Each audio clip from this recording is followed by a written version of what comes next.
വേലൂർ ഗ്രാമപഞ്ചായത്തിൽ അംഗങ്ങൾ സത്യപ്രതിജ്ഞ ചെയ്ത് അധികാരമേറ്റെടുത്തു. 19 അംഗങ്ങളാണ് സത്യപ്രതിജ്ഞ ചെയ്തത്. ഗ്രാമപഞ്ചായത്ത് EMS സ്മാരക ഹാളിൽ നടന്ന ചടങ്ങിൽ returning officer, forest range officer Ajil P Venugopal, മുതിർന്ന അംഗമായ AS ചന്ദ്രന് സത്യപ്രതിജ്ഞാ വാചകം ചൊല്ലിക്കൊടുത്തു.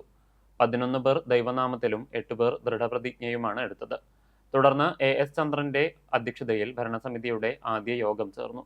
ഭരണസമിതിയിൽ 9 LDF അംഗങ്ങളും 9 UDF അംഗങ്ങളും ഒരു BJP അംഗവുമാണ് ഉള്ളത്. LDF UDF അംഗങ്ങൾ തുല്യനിലയിലായതിനാൽ പ്രസിഡന്റ് തിരഞ്ഞെടുപ്പ് ഏറെ ശ്രദ്ധേയമാകും.